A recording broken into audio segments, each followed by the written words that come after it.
നമസ്കാരം. അപ്പൊ aspirant ടിപ്സിന്റെ first video ആണ്. ഫസ്റ്റ് വീഡിയോയിൽ നമ്മൾ ഉൾക്കൊള്ളിച്ചിട്ടുള്ളത് മാത്സ് തന്നെയാണ്. കാരണം SSLC എക്സാം നമുക്ക് A+ നേടിയിരിക്കാൻ വേണ്ടിയിട്ടുള്ള കുറേ സീരീസ് ആയിട്ട് ഇപ്പൊ നമ്മള് വീഡിയോസ് ഇടുന്നുണ്ട്. അപ്പൊ എന്തായാലും എല്ലാവരും ഫസ്റ്റ് മുതൽ അവസാനം വരെ തന്നെ കാണാം. 20 മിനിറ്റ് മുതൽ 25 മിനിറ്റ് വരെയുള്ള ഓരോ സെഷനും അതല്ലെങ്കിൽ ഓരോ വീഡിയോസിലും നിങ്ങൾക്ക് വളരെ പ്രധാനപ്പെട്ട എന്തായാലും ചോദിക്കാവുന്ന ക്വസ്റ്റ്യൻസ് ആണ്.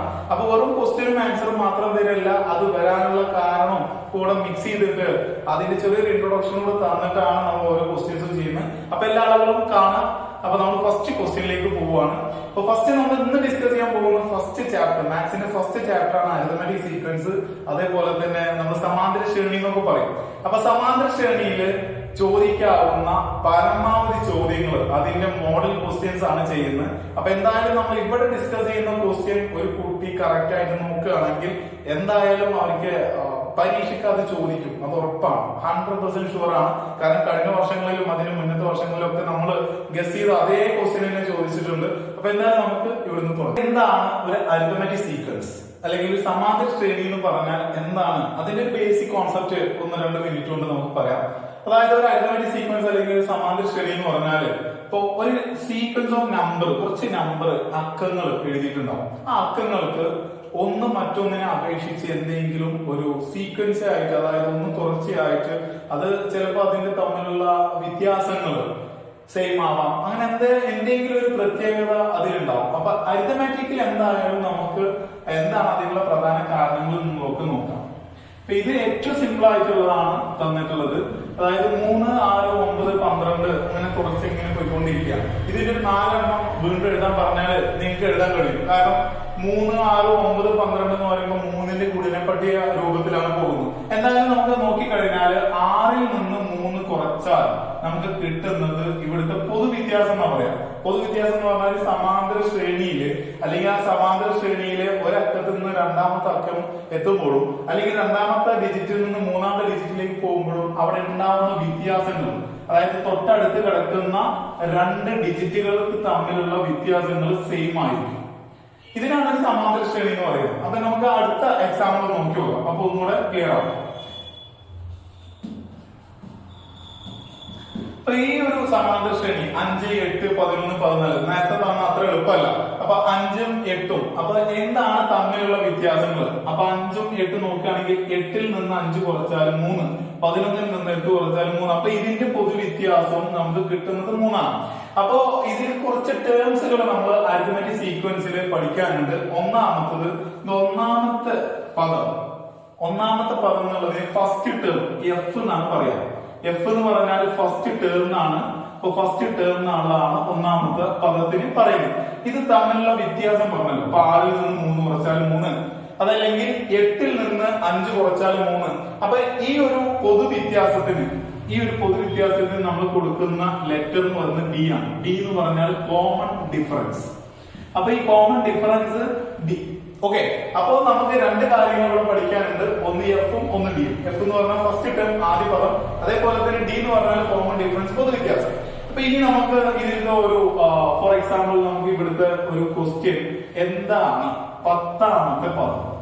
ഇതിലെ 10ാമത്തെ പദം എന്താണ്? 10th ടേം എന്താണ്? അപ്പൊ ഈ 10th ടേം എന്താന്ന് ചോദിക്കുമ്പോ നമുക്ക് ഇവിടെ ഒരു ഇക്വേഷൻ കൊണ്ടുവരേണ്ടതുണ്ട്. അതാണ് xn. ഈ xn എന്ന് പറയുന്നത് nth ടേം, ഇത്രാമത്തെ പദം. n എന്നുള്ളത് നമുക്കിപ്പോ 10 ആണെങ്കിൽ x 10 എന്നാണ് എഴുതുക. അപ്പൊ ഇതിന്റെ കോമൺ എന്താണ് അതിന്റെ ഇക്വേഷൻ എന്നുള്ളത് നോക്കാം. അതായത് f plus n minus 1 into D എന്നാണ് എഴുതുക. f plus n minus 1 into D. f എന്ന് പറഞ്ഞാൽ അറിയാം ആദ്യ പദം. n എന്ന് പറഞ്ഞാൽ എത്ര പദങ്ങളുടെ ആണ് അല്ലെങ്കിൽ എത്രാമത്തെ പദത്തിന്റെ ആണ് കാണുന്നത്. n എന്ന് പറഞ്ഞ നമ്പർ ആണ്. d എന്ന് പറഞ്ഞാൽ പൊതുവ്യത്യാസം. അപ്പൊ നമുക്ക് ഫസ്റ്റ് ടേം എന്ന് പറയുകയാണെങ്കിൽ ഇവിടുത്തെ 3, 6, 9, 12 ആണെങ്കിൽ ഇവിടുത്തെ 3 ആണ് ഫസ്റ്റ് ടേം. അപ്പൊ 3 പ്ലസ് n എന്ന് പറഞ്ഞാൽ ഇവിടുത്തെ എത്രാമത്തെ പദം? അത് 10 ആണെങ്കിൽ 10 മൈനസ് 1 ഇൻറ്റു ഡി എന്ന് പറഞ്ഞാൽ നമ്മൾ കണ്ടുപിടിച്ചു. ഇത് രണ്ടും കൂടെ മൈനസ് ചെയ്താൽ 3. അപ്പൊ 3 പ്ലസ് 9 ഇൻറ്റു 3, 10 മൈനസ് 1 എന്ന് പറഞ്ഞാൽ 9, 9. അപ്പൊ 3 കൂടണം 9 ഇൻറ്റു 3, 9 3 എന്ന് പറഞ്ഞാൽ 27 plus 3 which is equal to 30. അപ്പോ ഇവിടുത്തെ 10ാമത്തെ പദം എന്ന് പറഞ്ഞാൽ 30 ആയിരിക്കും. അതേപോലെ തന്നെ നിങ്ങൾ ഒരു മിനിറ്റ് എടുത്തുകൊണ്ട് അതല്ലെങ്കിൽ ഒരു മിനിറ്റ് ആവശ്യം ഉണ്ടാവില്ല, ഇതിന്റെ 10ാമത്തെ പദം എന്താണെന്നുള്ളതൊന്നും ചെയ്തു നോക്കുക. ഓക്കെ, അപ്പൊ നമ്മുടെ ഫസ്റ്റ് ക്വസ്റ്റ്യൻ ആണ് the second term of N AP is 7 and common difference is 4. ഇതിന്റെ മലയാളം എന്താന്ന് പറഞ്ഞാല് ഒരു സമാന്തര ശ്രേണിയിലെ രണ്ടാമത്തെ പദം, സെക്കൻഡ് ടേം രണ്ടാമത്തെ പദം എന്നുള്ളത് 7ഉം അതിന്റെ പൊതുവ്യത്യാസം കോമൺ ഡിഫറൻസ് എന്നുള്ളത് 4ഉം. ഇത്ര മാത്രമേ തന്നിട്ടുള്ളൂ. അതിൽ 3 ക്വസ്റ്റ്യൻ ചോദിച്ചിട്ടുണ്ട്. നമുക്ക് ഇതിൽ 3 മാർക്ക് കിട്ടാം, അല്ലെങ്കിൽ മാക്സിമം 4 മാർക്ക് കിട്ടാം. അപ്പൊ അതില് എന്താ പറയുന്നത് പറഞ്ഞാല് റൈറ്റ് ഫസ്റ്റ് 5 ടേംസ്, ആദ്യത്തെ 5 പദങ്ങൾ എഴുതണം. 5 പദങ്ങൾ എഴുതണം.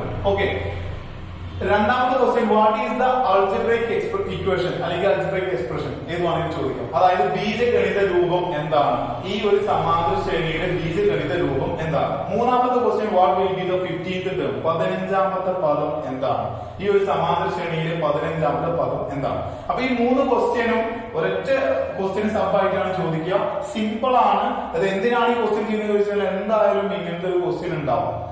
സിമ്പിൾ ആയിട്ട് ഇനിയിപ്പോ 4 മാർക്ക് ചോദിച്ചില്ലെങ്കിലും 3 മാർക്കിനെങ്കിലും ഇത് എന്തായാലും ചോദിക്കുന്ന ഒരു ക്വസ്റ്റ്യൻ ആണ്. അപ്പൊ എന്താണ് ഫസ്റ്റത്തെ 5 പദങ്ങൾ നോക്കാം. അതിലിപ്പോ തന്നിട്ടുള്ളത് 1ാമത്തെ പദം അറിയില്ല, 2ാമത്തെ പദം 7 അതിന്റെ പൊതു വ്യത്യാസം, അതായത് ഇവിടുന്ന് ഇത് രണ്ടും കൂടെ കുറച്ചിട്ട് എഴുതുന്നത് 4 ആണെന്ന് തന്നിട്ടുണ്ട്. അപ്പൊ 1ാമത്തെ പദം അറിയില്ല, ഇത് രണ്ടും കൂടെ കുറച്ച് കഴിഞ്ഞാൽ അതായത് 2ാമത്തെ പദത്തിൽ നിന്ന് 1ാമത്തെ പദം കുറച്ച് കഴിഞ്ഞാൽ 4 കിട്ടും. അപ്പൊ എന്താണ് 1ാമത്തെ പദം എന്ന് ചോദിച്ചിട്ടുള്ളൂ.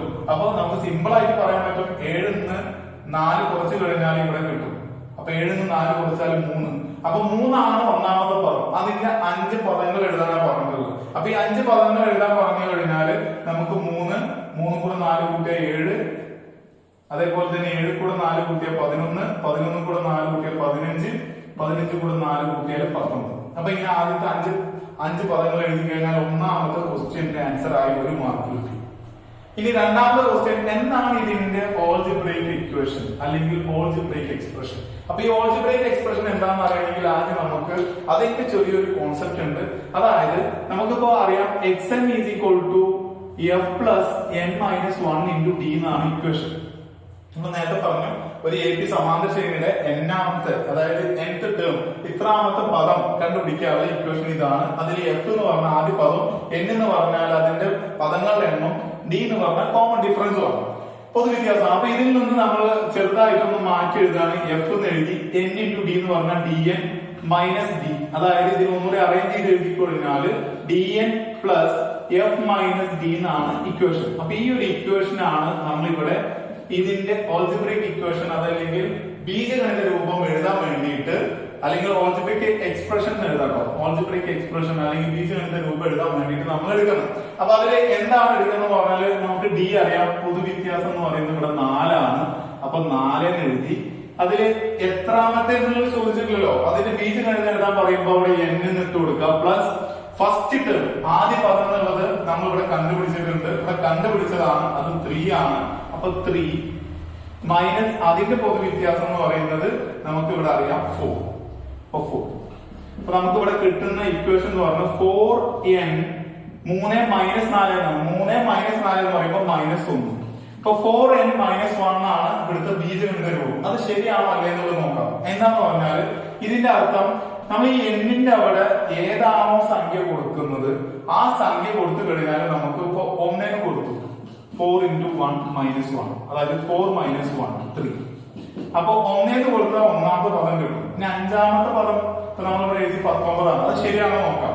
4 into 5 minus 1, 4 into 5 എന്ന് പറഞ്ഞാല് 20, 20 minus 1 90. അപ്പൊ 5ാമത്തെ പദം 19. അങ്ങനെ ഇരിക്കുമ്പോ നമുക്ക് 3ാമത്തെ ക്വസ്റ്റ്യൻ ചോദിച്ചുള്ളൂ what will be the 15th term. ഒരു പ്രശ്നമല്ല, നമുക്ക് ജസ്റ്റ് ഈ ഒരു ബീജഗണിത രൂപം കിട്ടിയ സ്ഥിതിക്ക് 4 into 15 minus 1 ചെയ്താൽ മതി. അതായത് 4 into 15 ചെയ്യണം. 15 into 4 60 minus 1 which is equal to 59. അപ്പോ 15നെ എന്താ ചെയ്യേണ്ടത്? 15ാമത്തെ ടേം ഇത്രാമത്തെ പദം എന്ന് പറയുമ്പോൾ നമ്മൾ ആകെ ഒരു കാര്യം ചെയ്താൽ മതി. ഇവിടെ ബീജഗണിത രൂപം കണ്ടിട്ടുണ്ട് എങ്കിൽ ആ ബീജഗണിത രൂപത്തിൽ എത്രാമത്തെ പദമാണോ ആ പദത്തിന്റെ എണ്ണം അവിടെ കൊടുത്താൽ മതി. ഇനിയിപ്പോ ഒരു ക്വസ്റ്റ്യനിൽ ഈ 2ാമത്തെ ക്വസ്റ്റ്യൻ ചോദിച്ചില്ല, അതായത് നമ്മൾ എടുത്ത് ഇവിടുത്തെ രണ്ടാമത്തെ ക്വസ്റ്റ്യൻ ചോദിച്ചില്ല, ബീജഗണിത രൂപം ചോദിച്ചില്ല, അല്ലാതെ തന്നെ ചോദിച്ചു. അപ്പൊ നമ്മൾ എന്ത് ചെയ്യണം? ഈ ഇക്വേഷൻ എടുക്കണം. അതായത് എക്സ് 15 15ാമത്തെ പദം first term in plus n-1 into D എന്നാണല്ലോ. ഇതിനെ പെട്ടെന്ന് ഇതൊന്നും നമ്മൾ എഴുതാൻ നിൽക്കരുത്. നമ്മൾ പരീക്ഷ എഴുതുമ്പോൾ നമുക്ക് പെട്ടെന്ന് തന്നെ എഴുതാൻ പറ്റും. അതായത് ഫസ്റ്റ് ടേം എന്ന് പറഞ്ഞാൽ നമ്മൾ ഇവിടെ കണ്ടുപിടിച്ചിട്ടുണ്ട് 3 ആണ്. 3 പ്ലസ് 15 മൈനസ് 1 14 ഇൻറ്റു 4. ഇപ്പൊ 14 ഇൻറ്റു 4 എന്ന് ചെയ്താൽ എത്രയാണെന്ന് എഴുതുക? 56 plus 3 which is equal to 59. അപ്പൊ അത് കിട്ടി. അപ്പൊ ഇത്രയാണുള്ളൂ. ഇത് ഒന്നില്ലെങ്കിൽ ബീജഗണിത രൂപം കണ്ടുപിടിച്ചിട്ട് എഴുതാം, അതല്ലെങ്കിൽ നമുക്ക് ഡയറക്റ്റ് ആയിട്ട് രണ്ടാമത്തെ ക്വസ്റ്റ്യൻ ചോദിച്ചില്ലെങ്കിൽ മൂന്നാമത്തെ ക്വസ്റ്റ്യൻ ചെയ്യാം. അപ്പൊ ഇത് ആ ഒന്നാമത്തെ ക്വസ്റ്റ്യൻ എല്ലാവരും നോക്കി നോക്കുക, കറക്റ്റ് ആയിട്ട് ചെയ്ത് നോക്കുക. എന്തെങ്കിലും സംശയം ഉണ്ടെങ്കിൽ താഴെ കമന്റ് ബോക്സിൽ ഇട്ടോളൂ. നമുക്ക് അതിന്റെ വീണ്ടും ഒരു റിവൈസ് മോഡൽ വേണമെങ്കിൽ ചെയ്യാം. അപ്പൊ ഇന്നത്തെ രണ്ടാമത്തെ ക്വസ്റ്റ്യൻ ആണ് 8,13,18. അങ്ങനെ ഒരു സമാന്തര ശ്രേണിയാണുണ്ട്. സമാന്തര ശ്രേണിക്ക് 8, 13, 18 അങ്ങനെ സമാന്തര ശ്രേണി തന്നിട്ടുണ്ട്. ഈ സമാന്തര ശ്രേണിയുടെ ഫസ്റ്റത്തെ ക്വസ്റ്റ്യൻ, ഇതിലെ ഏതെങ്കിലും രണ്ട് പദങ്ങൾ, അതായത് will the difference between any two terms is 70. ഇതിലെ ഏതെങ്കിലും രണ്ട് പദങ്ങൾ കുറച്ച് കഴിഞ്ഞാൽ 70 കിട്ടുമോ? നമുക്കിപ്പോ ഏതെങ്കിലും രണ്ട് പദങ്ങളാണ്, അപ്പൊ നമുക്ക് എഴുതി നോക്കാൻ പറ്റില്ല. ഇത് എങ്ങനെ നോക്കിയാലും പറ്റില്ലല്ലോ. 8, 13, 18 അങ്ങനെ അടുത്ത ടേമുകൾ എഴുതിയിട്ട് ഇതിൽ ഏതെങ്കിലും രണ്ട് പദങ്ങൾ കുറച്ചാൽ 70 കിട്ടുമോ എന്നുള്ളത് നോക്കാൻ എളുപ്പമല്ല. പക്ഷെ ഇങ്ങനത്തെ ഒരു ക്വസ്റ്റ്യൻ നമുക്ക് ചെയ്യും വേണം. അപ്പൊ അതിന് ചെയ്യാൻ വേണ്ടിയിട്ട് എന്താണ് പ്രത്യേകത? അപ്പൊ അത് ചെയ്യാൻ വേണ്ടിയിട്ടുള്ള ഏറ്റവും വലിയ പ്രത്യേകത, ആദ്യം ഇതിന്റെ ഒരു കോമൺ ഡിഫറൻസ് കണ്ടുപിടിക്കുക. പൊതുവ്യത്യാസം 13 8 കുറച്ച് കഴിഞ്ഞാൽ 5, 18 13 കുറച്ച് കഴിഞ്ഞാൽ 5. അപ്പൊ എങ്ങനെ ഇനിയിപ്പോ അടുത്തത് എഴുതണമെങ്കിൽ, അടുത്ത സംഖ്യ എഴുതണമെങ്കിൽ 23 ഇതിന്റെ കൂടെ 5 കൂട്ടിയാൽ മതി. അപ്പൊ അങ്ങനെ കിട്ടുന്നുണ്ട്. ഇതൊരു സമാന്തര ശ്രേണിയാണ്. അപ്പൊ അതിന്റെ പൊതുവ്യത്യാസം എന്നുള്ളത് 5 ആണ്. ഇനി ഇവിടെ നമ്മൾ ശ്രദ്ധിക്കേണ്ട വേറൊരു കാര്യം, ഇതില് ഇപ്പോ ഏതെങ്കിലും രണ്ട് പദങ്ങൾ കുറച്ച് കഴിഞ്ഞാൽ 70 കിട്ടുമെന്നാണ് ചോദിക്കുന്നത്. അപ്പൊ അതിന്റെ ഒരു കോൺസെപ്റ്റ് നമുക്ക് ഇത് നോക്കി നോക്കാം. അപ്പൊ 23 8 കുറച്ച് നോക്കുക. 23 നിന്ന് 8 കുറയ്ക്കാം. അപ്പൊ 23 നിന്ന് നമുക്ക് 8 കുറച്ച് കഴിഞ്ഞാൽ നമുക്ക് 15 ഉത്തരം കിട്ടും. ഓക്കെ, ഈ 15 നമ്മൾ ഇവിടുത്തെ പൊതുവ്യത്യാസം എന്ന് പറയുന്നത് 5 ആണ്. അപ്പൊ ഇവിടെ രണ്ട് പദങ്ങൾ തമ്മിൽ കുറച്ച് കഴിഞ്ഞ് കിട്ടുന്ന ഉത്തരം നമ്മളെ പൊതുവ്യത്യാസം കൊണ്ട് ഹരിക്കാൻ പറ്റുന്നതായിരിക്കും. ഒന്നുകൂടെ പറയാം, 23 എന്നുള്ളത് ഒരു പദമാണ്. അപ്പൊ ഈ ഒരു പദം കൊണ്ട് നമ്മൾ ആദ്യത്തെ പദമോ അല്ലെങ്കിൽ ഏതെങ്കിലും ഒരു പദം നമ്മൾ കുറച്ച് കഴിയുമ്പോ നമുക്ക് കിട്ടുന്ന ഒരു ഉത്തരം, അതിനെ കൊണ്ട് നമ്മൾ ഇവിടുത്തെ പൊതുവ്യത്യാസം കൊണ്ട് ഹരിച്ചു കഴിഞ്ഞാൽ നമുക്ക് കിട്ടുക, അതായത് ഹരിച്ചു കഴിഞ്ഞാൽ ഹരിക്കാൻ പറ്റുന്നുണ്ട് എങ്കിൽ, നമുക്ക് പറയാൻ പറ്റും അത് ഇതൊരു പദമാണ്. അപ്പൊ നമുക്ക് ഇതുകൊണ്ട് ഹരിച്ചു കഴിഞ്ഞാൽ കിട്ടുന്നത് 3. അപ്പൊ നമ്മളിവിടെ പറയാൻ പറ്റുന്ന ഒരു കാര്യം എന്താന്ന് പറഞ്ഞാല്, ഇവിടുത്തെ ഏതെങ്കിലും രണ്ട് പദങ്ങൾ കുറച്ച് കിട്ടുന്നതിനെ കൊണ്ട് നമ്മളെ പൊതുവ്യത്യാസം ഹരിക്കാൻ പറ്റുകയാണെങ്കിൽ നമുക്ക് ഉറപ്പായിട്ടും പറയാൻ പറ്റും അത് തമ്മിൽ കിട്ടുന്നത് ഇന്ന സംഖ്യയാണ്. അപ്പൊ 15 കിട്ടുമോ ചോദിച്ചാൽ 15 കിട്ടും. ഇപ്പൊ ഇവിടെ 70 കിട്ടുമോ ചോദിച്ചാൽ 70 കിട്ടും. എന്താ കാരണം? 70 എന്നുള്ളത് ഇവിടുത്തെ പൊതുവ്യത്യാസം കൊണ്ട് ഡിവൈഡ് ചെയ്യാൻ പറ്റും. അപ്പൊ നമുക്ക് ഇതിന്റെ ഉത്തരം എന്താ? പറ്റുമോ എന്ന് ചോദിച്ചാൽ പറ്റും. അതിനുള്ള കാരണം നമ്മൾ എഴുതിച്ചാൽ മതി. അതായത് ഇതിൽ ഏതെങ്കിലും രണ്ട് സംഖ്യകൾ കുറച്ച് കഴിഞ്ഞാൽ പൊതുവ്യത്യാസം കൊണ്ട് ഡിവൈഡ് ചെയ്യാൻ പറ്റണം. അപ്പൊ പറ്റുമോ പറ്റില്ല, ഒറ്റ മാർക്ക് ക്വസ്റ്റ്യൻ ആണ്. ഒരു മാർക്ക് ക്വസ്റ്റ്യൻ നമുക്ക് ഇവിടെ കിട്ടും. ഇനി രണ്ടാമത്തെ ക്വസ്റ്റ്യൻ ഉണ്ട്, check whether 125 is A term. 125 ഇവിടുത്തെ ഒരു പദമാണ്. അപ്പൊ നമ്മളിവിടെ 125 വരയ്ക്ക് എഴുതൽ പോസിബിൾ അല്ല. 23 കഴിഞ്ഞ് വീണ്ടും 5 കൂട്ട് 28 അങ്ങനെ എഴുതി പോലെ പോസിബിൾ ആയിട്ടുള്ള ഒരു കാര്യമാണ്. അപ്പൊ നമുക്ക് ഇവിടെ ചെയ്യാൻ ഉള്ള ഒരു മാർഗം എന്താന്ന് പറഞ്ഞാല്, ഇപ്പൊ നമുക്കിപ്പോ 8നെ കൊണ്ട് 5 ഹരിക്കാന്ന് വിചാരിക്കുക. അപ്പൊ ശിഷ്ടം എന്താ കിട്ടുക? ശിഷ്ടം 3 ആണ്. ഇനി അതേപോലെ തന്നെ ഇപ്പൊ 18 അടുത്ത സംഖ്യ 18 അതേപോലെ 5 കൊണ്ട് ഇവിടുത്തെ കോമൺ ഡിഫറൻസ് കൊണ്ട് ഹരിച്ചു കഴിഞ്ഞാല് നമുക്ക് ഇവിടെ കിട്ടുന്ന ശിഷ്ടം, അതായത് ഇവിടെ കിട്ടുന്ന റിമൈൻഡർ 3 ആണ്. ഇനി 23 എടുത്ത് നോക്കുക. ശിഷ്ടം കിട്ടുന്നത് സെയിം 3 ആണ്. അപ്പൊ നമുക്ക് ഇവിടെ ഒരു പ്രത്യേകത ഉണ്ട്, അതായത് ഇവിടുത്തെ ഏത് സംഖ്യനെ കൊണ്ടും അതിന്റെ പൊതുവ്യത്യാസം കൊണ്ട് ഡിവൈഡ് ചെയ്യുകയാണെങ്കിൽ ഹരിക്കുകയാണെങ്കിൽ നമുക്ക് ശിഷ്ടം സെയിം അവിടെ. അപ്പൊ അതേ ഒരു കോൺസെപ്റ്റ് പ്രകാരം നമ്മൾ നോക്കിയാൽ മതി. 25 ഡിവൈഡഡ് ബൈ ഇവിടെ 5. അപ്പൊ ഇവിടെ നോക്കിയാൽ തന്നെ അറിയാം 5 125 പോകും. അപ്പോ 2 10 ഡിവൈഡ് ബൈ 25 കിട്ടും. 25 5 5 5 25.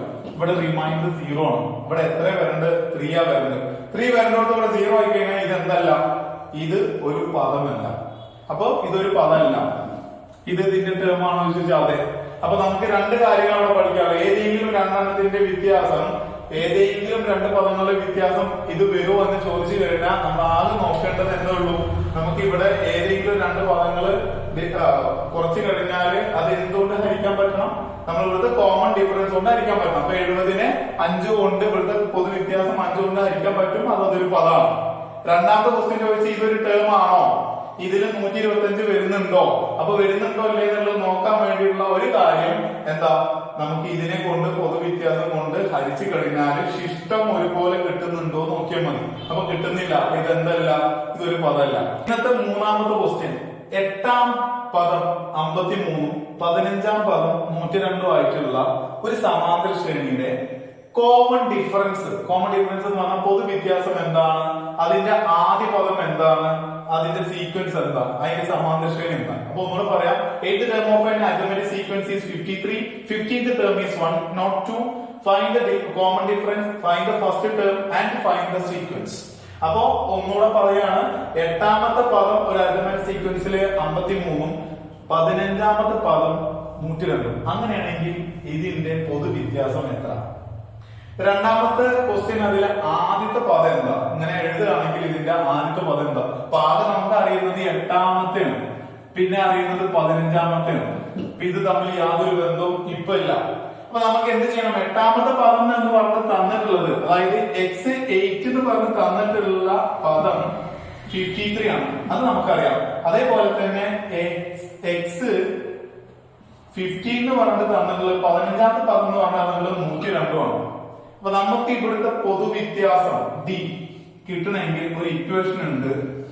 ഇതിലത്തെ ഇത്രാമത്തെ പദം എന്ന് പറഞ്ഞ ലാസ്റ്റ് പദമായിട്ട് തന്നിട്ടുണ്ടാവല്ലോ. അപ്പൊ ലാസ്റ്റ് പദമായിട്ട് തന്നിട്ടുള്ള 15th. അപ്പൊ ഇതിലെ ആ അറ്റത്ത് തന്നിട്ടുള്ള പദം 15ാമത്തെയാണ്. അപ്പൊ x15 മൈനസ് ഇതിൽ ആദ്യത്തെ ആയിട്ട് തന്നിട്ടുള്ള 8ാമത്തെ.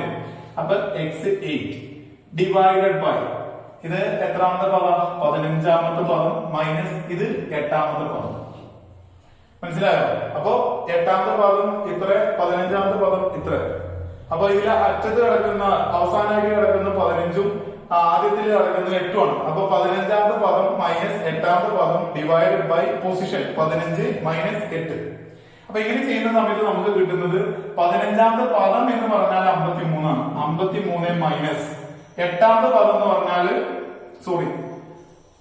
15ാമത്തെ പദം എന്ന് പറഞ്ഞാൽ 102 മൈനസ് 8ാമത്തെ പദം എന്ന് പറഞ്ഞാൽ 53 ഡിവൈഡഡ് ബൈ 15 മൈനസ് 8 എന്ന് പറഞ്ഞാൽ 7. അപ്പൊ 102ന്ന് 53 കുറയ്ക്കണം. പെട്ടെന്ന് കുറയ്ക്കും. 102ന്ന് 53 കുറച്ച് നോക്കുക. അപ്പൊ നമുക്ക് കിട്ടുന്ന ഉത്തരം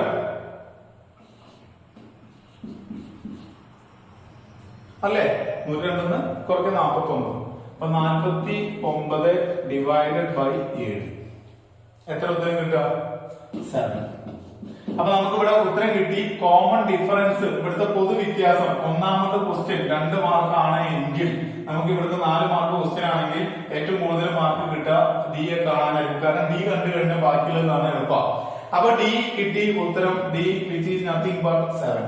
അപ്പോ പൊതുവ്യത്യാസം എന്നുള്ളത് കണ്ടുപിടിക്കാൻ നമുക്ക് രണ്ട് പദങ്ങളും അതിന്റെ ആ പദത്തിന്റെ ഇത്രാമത്തെ പദം ഇന്നതാണെന്ന് തന്നു കഴിഞ്ഞാൽ എന്തായാലും ഷോർട്ട് ക്വസ്റ്റ്യൻ ആണ്. അപ്പൊ അത് തന്നു കഴിഞ്ഞാൽ നമ്മൾ ഇത്ര ചെയ്യുള്ളൂ. 15ാമത്തെ പദം 102 എന്ന് പറയുമ്പോ 15ാമത്തെ പദം മൈനസ് ഇതിൽ 8ാമത്തെ ആണെങ്കിൽ 8ാമത്തെ പദം ഡിവൈഡ് ബൈ 15 മൈനസ് 8. അപ്പൊ 102 മൈനസ് 53 ഡിവൈഡ് ബൈ 15 മൈനസ് 8 ചെയ്ത് കഴിഞ്ഞാൽ നമുക്ക് ഇവിടുത്തെ ഉത്തരം കിട്ടി. ഉത്തരം 7 ആണ്. ഇനി രണ്ടാമത്തെ ക്വസ്റ്റ്യൻ, ഇവിടുത്തെ ബി ക്വസ്റ്റ്യൻ ചോദിച്ചിട്ടുള്ളത് ഫൈൻഡ് ഫസ്റ്റ് ടേം. ഒന്നാമത്തെ പദം എന്താണെന്ന് പഠിക്കണം. അതിന് നമ്മൾ കൂടുതലായിട്ട് തല പൊതിയുന്ന ആവശ്യമില്ല. 8ാമത്തെ അല്ലേ തന്ന്, പിന്നെ 15ാമത്തെ അല്ലേ തന്നു, അതൊന്നും വേണ്ട. അപ്പൊ നമ്മൾ ചെയ്യേണ്ട എന്താണല്ലോ, ഇവിടേക്ക് നമുക്ക് അറിയുന്ന ഒന്ന് എഴുതാം. അപ്പൊ 8ാമത്തെ പദം 53 തന്നിട്ടില്ലേ? x8 എന്ന് പറയുന്നത് 53 തന്നിട്ടുണ്ട്. അതായത് x8 എന്ന് പറയുന്നത് 53 തന്നിട്ടുണ്ടെങ്കിൽ നമുക്കൊരു ഇക്വേഷൻ ഉണ്ട്. എന്താ equation? x n is equal to f plus n minus 1 into t. ഇതിലേക്ക് ഇതൊന്ന് എഴുതിയാൽ മതി. എന്താ ചെയ്യേണ്ടതെന്ന് പറഞ്ഞാല് x8 എന്ന് പറയുന്നത് ഇവിടെ എന്നിന്റെ അവിടെ 8 ആണല്ലോ. x8 എന്ന് പറയുന്നത് ഇവിടെ 53 ഈക്വൽ ടു ഫസ്റ്റ് ടേം അറിയില്ല പ്ലസ് n-1 എന്ന് പറഞ്ഞ ഇവിടുത്തെ 8 ആണ്. അപ്പൊ 8 - 1 കോമൺ ഡിഫറൻസ് എന്തായിരിക്കും? ഇവിടുത്തെ പൊതുവ്യത്യാസം നമ്മളിവിടെ കണ്ടുപിടിച്ചിട്ടുണ്ട് 7 ഇട്ട് കൊടുക്കും.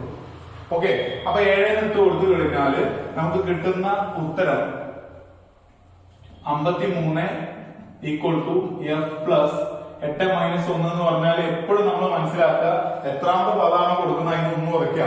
അത് നമ്മൾ ഡയറക്റ്റ് ആയിട്ട് എഴുതണം 7 × 7. അപ്പോ f plus 49 which is equal to 53. f is equal to ഈ 49നെ പ്ലസ് ഉള്ളത് ഈക്വൽ ടുവിന്റെ ഇപ്പുറത്തേക്ക് കൊണ്ടുവരുന്ന സമയത്ത് മൈനസ് ആണ്. അപ്പൊ മൈനസ് ചെയ്യുന്ന സമയത്ത് 53 49 കുറയ്ക്കാം. 4. ഫസ്റ്റ് ടേം എന്ന് പറയുന്നത് 4 ആണ്. ഫസ്റ്റ് ടേം എന്ന് പറയുന്നത് ഇവിടുത്തെ 4 ആണ്. ഇത് കണ്ടുപിടിക്കാൻ നമുക്ക് ആകെ ചെയ്യേണ്ട കാര്യം എന്താ? 8ാമത്തെ പദങ്ങളിൽ 53 കൊടുക്കുക, അതല്ലെങ്കിൽ 15ാമത്തെ പദങ്ങളിൽ 102 കൊടുക്കുക. ഏത് കൊടുത്താലും നമ്മൾ ഇതേ സ്റ്റെപ്പ് ചെയ്യാം. ഇത്രയും സ്റ്റെപ്പ് ഇലാബറേറ്റ് ചെയ്യണമെന്നില്ല എക്സാമിന്. ഞാനിപ്പോ നിങ്ങൾക്ക് മനസ്സിലാക്കാൻ വേണ്ടിയിട്ട് ഒരു റിവിഷൻ മോഡ് കൂടെ ചെയ്തതാണ്. അപ്പൊ ഇത്രയും കാര്യങ്ങൾ ചെയ്തിട്ട് നമ്മൾ ഇവിടുത്തെ ഫസ്റ്റ് ടേം പഠിച്ചു. ഇനി മൂന്നാമത്തെ question, what is the sequence? Sequence കണ്ടുപിടിക്കാൻ എന്താ? ആദ്യത്തെ പദം നമുക്ക് 4 അറിയാം, അതിന്റെ പൊതുവ്യത്യാസം 7 അറിയാം. അപ്പൊ 4, 7 കൂട്ടിക്കഴിഞ്ഞാൽ 11, 7 കൂട്ടിയ 18, അതിന് 7 കൂട്ടിക്കഴിഞ്ഞാൽ 25. ഇപ്പൊ ഇതിൽ നമുക്ക് 8ാമത്തെ പദം 53. അപ്പൊ ഇതിങ്ങനെ എഴുതി പോയി കഴിഞ്ഞാൽ 8ാമത്തെ പദം 53 കിട്ടും. കാരണം ഇത് തമ്മിലുള്ള പൊതുവ്യത്യാസം 7 അറിയാം. ആദ്യത്തെ സംഖ്യ ആദ്യ പദം എന്ന് പറയുന്നത് 4 പറയാം. അപ്പൊ അത്ര ചെയ്യുള്ളൂ. ഓക്കെ, അപ്പൊ ഇതെല്ലാവരും ഇത് ചെയ്ത് നോക്കുക. ഇതും പെർഫെക്റ്റ് ആയിട്ട് നോക്കിയിട്ട് മനസ്സിലാക്കണം. കാരണം പ്രധാനമായിട്ടും പരീക്ഷയ്ക്ക് ചോദിക്കുന്ന ഒരു ക്വസ്റ്റ്യൻ ആണ്. എന്തായാലും നിങ്ങൾക്ക് 3 മാർക്കിനുള്ള ക്വസ്റ്റ്യനിൽ ഒന്ന് ഇതായിരിക്കും. ഇത്രാമത്തെ പദം ഇന്നത്, ഇന്നാമത്തെ പദം ഇത്ര, അതിലുള്ള പൊതുവ്യത്യാസം എന്താണോ ഇതിൽ ഏതെങ്കിലും 2 ക്വസ്റ്റ്യനെങ്കിലും മിനിമം ചോദിച്ചിരിക്കും. Okay, question xn is equal to 3n - 2. അതായത് ഇവിടുത്തെ ഒരു ബീജഗണിത രൂപം തന്നിരിക്കുക. നമ്മൾ ബീജഗണിത രൂപത്തിന്റെ ഒരു ക്വസ്റ്റ്യൻ നമ്മൾ രണ്ടാമതായിട്ട് ചെയ്തിട്ടുണ്ട്. അപ്പൊ 3n - 2 എന്ന് പറഞ്ഞിട്ട് ഒരു ബീജഗണിത രൂപം തന്നു. അതിന്റെ ഫൈൻഡ് ദ ഫസ്റ്റ് ടേം, ആദ്യ പദം എന്താന്നുള്ളതാണ് ഒരു ക്വസ്റ്റ്യൻ. അതിന് 1 മാർക്കായിരിക്കും ഉണ്ടാവുക. രണ്ടാമത്തെ question, what will be the remainder if divided by 3? 3 കൊണ്ട് ഹരിച്ചാൽ ശിഷ്ടം എന്താണ് കിട്ടുക? 3 കൊണ്ട് ഹരിച്ചാൽ ശിഷ്ടം എത്ര? അതാണ് രണ്ടാമത്തെ ക്വസ്റ്റ്യൻ. മൂന്നാമത്തെ, is 100 a term of this AP? 100 ഇതിന്റെ ഒരു ഈ പദത്തിൽ വരുന്നതാണ്. 100 എന്നുള്ള പദം ഈ ഒരു സമാന്തര ശ്രേണിയിൽ ഉണ്ടോ ഇല്ലേ എന്നുള്ളതാണ് ചോദ്യം. നാലാമത്തെ ചോദ്യം, what will be the difference between 10th and 20th term? 10ാമത്തെയും 20ാമത്തെയും പദത്തിന്റെ വ്യത്യാസം എത്ര? What is the difference between 10th and 20th term? 10ാമത്തെയും 20ാമത്തെയും പദത്തിന്റെ വ്യത്യാസം എത്ര എന്നുള്ള ഈ 4 ക്വസ്റ്റ്യൻ ആണ് ചോദിച്ചിട്ടുള്ളത്. ഈ 4 ക്വസ്റ്റ്യനും ഓരോ മാർക്ക് പ്രതീക്ഷിച്ചാൽ മതി. കാരണം എന്താന്ന് പറഞ്ഞാൽ വളരെ സിമ്പിൾ ആണ്. First question, what is the first term? 1ാമത്തെ പദം എത്ര? അത് ചെയ്യാൻ വേണ്ടി നമ്മൾ ആദ്യം ചെയ്യേണ്ടത് xn is equal to 3n - 2 എന്ന് തന്നിട്ടുണ്ട്. അതിൽ xn എന്നുള്ളടത്ത് 1 എന്ന് കൊടുക്കുക. 1ാമത്തെ ടേം ഫസ്റ്റ് ടേം ഏതാണെന്ന് ചോദിച്ചിട്ടുള്ളത്. അപ്പൊ 3 × 1 - 2. അപ്പൊ 3 - 2 which is equal to 1. അപ്പൊ ആദ്യ പദം കിട്ടി. ആകെ ഒരൊറ്റ സ്റ്റെപ്പ് ഉള്ളൂ, 1 എന്ന് കിട്ടും. രണ്ടാമത്തെ question, what will be the remainder if divide by 3? 3 കൊണ്ട് ഹരിച്ചാൽ നമുക്ക് ശിഷ്ടം എത്ര കിട്ടും? അപ്പൊ നമുക്ക് ഈ സമാന്തര ശ്രേണി ഒന്ന് എഴുതി നോക്കാം. ഏറ്റവും വലിയ എളുപ്പമുള്ള കാര്യം എന്താണെന്ന് സമാന്തര ശ്രേണി എഴുതലാണ്. അപ്പൊ x2 ചെയ്ത് നോക്കുക. x2 ചെയ്യുമ്പോൾ 3 × 2 - 2. എന്നിന്റെ അവിടെ 2 കൊടുത്തു. അപ്പൊ 6 - 2 എന്ന് പറഞ്ഞാൽ 4. മൂന്നാമത്തെ ടേം നോക്കാൻ x3 3 × 3 - 2. അപ്പൊ 9 - 2 which is equal to 7. അപ്പൊ നമുക്ക് ഇവിടുത്തെ ബീജഗണിത രൂപം കിട്ടി 1, 4, 7. അതായത് ഇവിടുത്തെ പൊതുവ്യത്യാസം എന്നുള്ളത് 3 ആണ്. ഓക്കെ, ഇനി നമ്മളുടെ രണ്ടാമത്തെ ചോദ്യം ചോദിച്ചൊന്ന് ചെയ്ത് നോക്കാം. 3 കൊണ്ട് ഹരിക്കുമ്പോ നമുക്ക് ശിഷ്ടം എന്താണ് കിട്ടുക? 1നെ 3 കൊണ്ട് ഹരിച്ചു നോക്കുക. ഫസ്റ്റ് ടേം എന്ന് പറഞ്ഞാൽ ഇവിടുത്തെ 1 ആണല്ലോ. അപ്പൊ 1നെ 3 കൊണ്ട് ഹരിച്ചു കഴിഞ്ഞാൽ ഹരിക്കാൻ പറ്റില്ല. അപ്പൊ ഇവിടെ 0 ഇട്ടു. അപ്പൊ 0 × 3 പറഞ്ഞാൽ 0. അപ്പൊ ഇവിടുത്തെ ശിഷ്ടം 1. അടുത്തത് നമ്മൾ അടുത്ത സംഖ്യ എടുക്കുക. അടുത്ത സംഖ്യ പറഞ്ഞെടുത്ത് 4 ആണ്. 4നെ 3 കൊണ്ട് ഹരിക്കുക. 3 കൊണ്ട് ഹരിക്കുമ്പോൾ ശിഷ്ടം 1. അടുത്തത് നമുക്ക് 7 ആണ്. 7നെ 3 കൊണ്ട് ഹരിക്കുക, അപ്പോഴും നമുക്ക് ശിഷ്ടം കിട്ടുന്നത് 1.